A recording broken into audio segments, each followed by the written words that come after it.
Hindi man ang Pilipinas ang pinakamagarbo, marangya at may pinakamagandang paliparan sa buong mundo, hindi naman matatawaran ang paraan ng pagsalubong ng mga Pilipino sa kahit na sino mang tao na lalapag sa ating paliparan.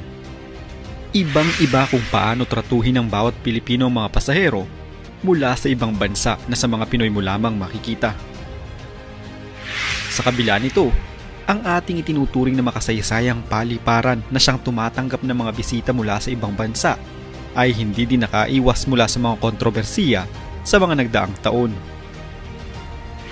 Mula sa magulong pagkakatayo nito hanggang sa pagpapalit ng orihinal na pangalan. Ang labis na kahirapan noon at depresyon sa ekonomiya ng Pilipinas ay hindi naging hadlang upang hindi makipagtagisan ng Pilipinas pagdating sa larangan ng aviation. Naging malaki ang impluwensya ng mga Amerikano sa Pilipinas upang simulan ang pagtatangkang gumawa ng pandaigdigang paliparan sa Pilipinas noong mga 1930s. Nang dahil sa paglabas-pasok ng mga tropa at opisyal ng Amerika sa Pilipinas, ang commercial air travel ay may tuturing na patok na negosyo noong mga panahong iyon. Ang Maynila ay agad na nakapagtayo ng 4 na airfields. Ang una ay ang civilian airfield sa Grace Park. Ang pangalawa ay nasa Nelson Tower at idinagdag pa ang 2 military serviced airfields na ngayon itinatawag na Camp Aguinaldo at Nichols sa Camp William McKinley. Dumagdag pa noon ang Manila Bay bilang landing site para sa mga seaplanes at nagsilbi din ito noong lapagan ng mga eroplano ng Pan American Airways sa makasaysayang Manila Hotel.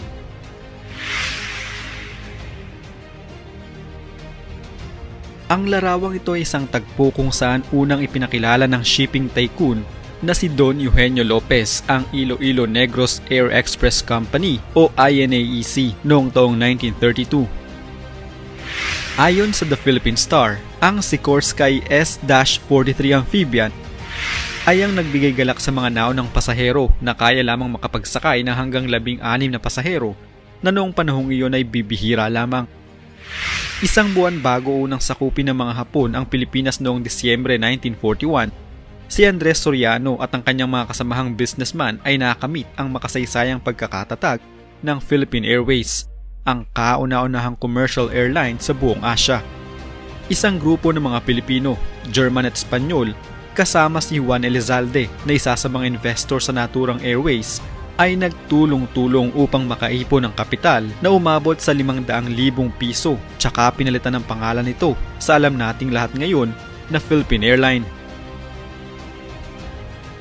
Ang kauna-unahang eroplano ng PAL ay ang Beech Model 18 na kaya lamang makapagsakay ng 5 pasahero na unang lumipad mula sa Nilson Terminal patungong Baguio. Subalit naging delubyo naman ang sinapit ng INAEC, ng PAL at ng ilan pang mga airlines dahil sa ikalawang digmaang pandaigdig na maaaring lahat ay naging kontrolado ng mga Hapon noong mga 1940s.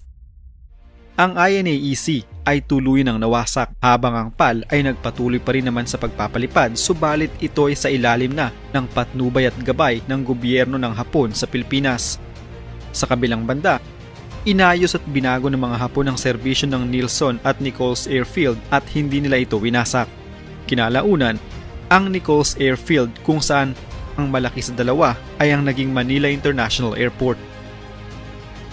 Noong humupa ng digmaan, hindi nag-aksaya ng panahon sina Soriano at Lopez na kumpunuhin ang kani-kanilang mga napabayaang negosyo. Ang INAEC ay muling naitayo, kasabay nito ang Far Eastern Transport Incorporated noong 1945. At naging unang airline na nakalipad sa iba't ibang rehiyon. Meron silang mga travel offers papuntang Hong Kong at Bangkok mula sa Grace Park. Noong taong 1946, ang Philippine Airline ay nag-offer ng 15 domestic locations gamit ang 5 eroplano. Ang nakamamangha, hindi man lamang umabot sa 1 taon ay nagawang muling makabangon ng Philippine Airline at nag-offer ng mga regular na flight mula Maynila papuntang San Francisco, California. Hindi din nagtagal ay naibalik muli sa gobyerno ng Pilipinas ang Nichols Airfield na ginawang Air Force Base ng mga Hapon at ikinonvert sa isang airport noong taong 1948. Noong una ay meron lamang itong isang runway at isang maliit na terminal sa isang maliit din na gusali. Lumipas ang 13 taon ang airport ay nagkaroon ng karagdagang runway upang bigyang daan ang mga international flights. Nagkaroon na rin ng mga control towers at iba pang mga terminal. At doon nalubusan itong kinilala bilang Manila International Airport. Ang pagbiyahe noong mga 1950s sa paliparan ay hindi ganoon kagara kung iisipin. Ang mga pasahero ay nagsisiksikan sa maliit lamang na terminal at nagtutulakan sa pila. Sa madaling salita, hindi pa gaanong organisado ang airport noon. Ganito din ang sasalubong sa mga pasahero na manggagaling naman sa ibang mga bansa, mula sa mabagal na pag-usad sa pagkuha ng bagahe hanggang sa nakakainip na pagpila sa immigration at customs counter. Sa kabila ng ganitong klaseng pinagdaraanan ng mga pasahero, ligtas naman at on time silang nakakarating sa kanilang mga destinasyon. Noong taong 1961, ang Manila International Airport ay mas lalong pinaganda at pinalawak ang serbisyo. Nagkaroon na rin ng mga bagong modelo ng eroplano ang paliparan gaya ng DC-8 at Boeing 707. Ang mas pinagandang airport ay nagkaroon ng mas modernong interior designs sa tulong ni Architect Federico Ilustre. Nakilala noon si Ilustre dahil siya din ang nagdisenyo ng Quezon Memorial Monument sa 22,000 square meter na espasyo. Sa airport din unang inilagay ang kauna-unahang escalator sa kasaysayan ng Pilipinas na mas lalong nagpasaya sa kalagayan ng mga pasahero upang mas malibot pa ang buong paliparan. Dahil sa tagumpay na tinatamasa ng Manila International Airport, itinuring itong one of the best and most profitable airport sa Asia. Sa hindi inaasahang pangyayari, ang kasikatang ito ng paliparan ay hindi din nagtagal dahil sa isang trahedya. Tinupok ng isang nagngangalit na sunog ang 4 na palapag na terminal noong Enero 27, 1972 at kumitil ito ng 6 na katao.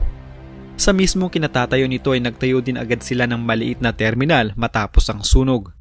Noon lamang taong 1981, nakahinga-hinga ng maluwag ang mga pasahero ng paliparan dahil sa pagpapagawa ng mas malaking terminal na ngayon ay ang Terminal 1. Ito ang pumalit sa maliit na terminal na itinayo matapos ang sunog. 2 taon lamang ang nakalipas. Dito din pinatay ang dating senador at kilalang bumabatikos sa Administrasyong Marcos na si Ninoy Aquino noong August 21, 1983. Ipinangalan kay dating senador Ninoy Aquino ang Manila International Airport at ginawang Ninoy Aquino International Airport upang umano'y bigyang parangal ang dating senador sa kalupitang ginawa sa kanya sa mismong paliparan. Ito ay sa pagtutulak ng kanyang mga kaalyado at ng kanyang mismong asawa na noon ay siyang Pangulo ng Pilipinas na si Corazon Aquino. Naghain ng panukala sina House Deputy Speaker Paulo Duterte, Marinduque Representative Lord Alan Velasco at Axis Representative Eric Yap na palitan ang pangalan ng Ninoy Aquino International Airport at gawing pandaigdigang paliparan ng Pilipinas. Ang tugon ni Vice President Leni Robredo tungkol dito, hindi tama ang oras para palitan ang pangalan ng Ninoy Aquino International Airport dahil umano ang bansa ay kasalukuyang humaharap sa pandemya.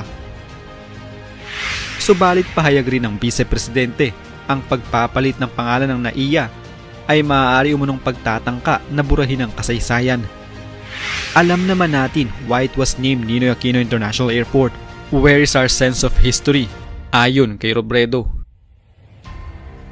Kung kayo ang tatanungin mga paps, dapat bang manatili ang ating pambansang paliparan sa pangalan nitong Ninoy Aquino International Airport o ibalik natin ito sa dati nitong pangalan na Manila International Airport? I-comment nyo ang inyong matalinong opinyon sa comment section sa baba ng video ito. Salamat po.